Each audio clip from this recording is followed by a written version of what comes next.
Pekný dobrý deň. Milí priatelia, ak Romana chcela vložiť do toho listu, do tej odpovede slzy, tak si myslím, že sa jej to podarilo. Možno ste ich cítili aj vy, ja som ich cítil. A myslím si, že to bolo veľmi úprimné a veľmi krásne. Chcem vám povedať, že možno by sme si pred 5 rokmi neboli predstavili, že Romanu Schlesinger odfotia do Sme ženy, ale mala tam krásne fotky, určite ste ich videli a je to tiež perfektný signál. Ja si myslím, že si to zaslúži potlesk.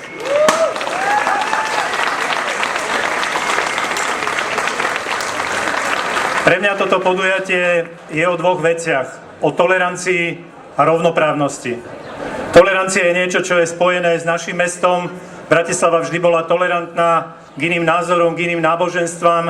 Mala by byť tolerantná aj k inej sexuálnej orientácii. A to sa netýka len nášho mesta, to sa týka celého Slovenska. Pretože ľudia, ktorí majú inú orientáciu, žijú medzi nami. Sú to naši bratia, sestry, naši synovci, netere, jednoducho naši blízki, možno naši priatelia, spolupracovníci, ktorí sa hanbia priznať svojim blízkym, ľudí, ktorí majú radi, že majú inú sexuálnu orientáciu.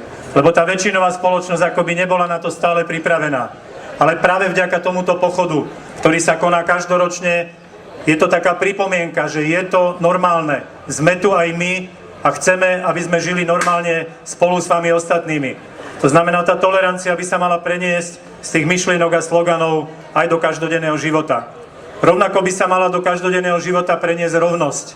Rovnosť medzi ľuďmi, ktorá má byť nie garantovaná len v deklarácii ľudských práv, kde sme všetci rovní, bez ohľadu na to, aký máme vek, aké máme pohlavie, aké máme náboženstvo, alebo akú máme sexuálnu orientáciu.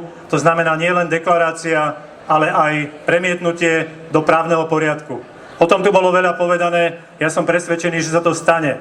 Napriek tomu, že teraz bola prijatá ústava, ktorá vyhovuje väčšinovej spoločnosti.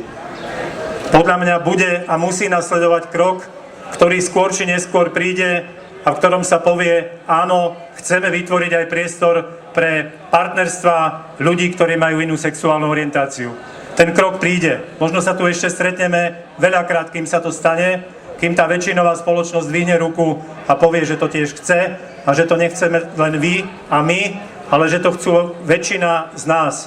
Ja verím, že to bude, ale je potrebné, aby sme vytrvali. Preto som veľmi rád, že ste prišli.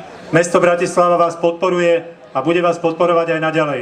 Ďakujem veľmi pekne, úspešný dúhový pochod.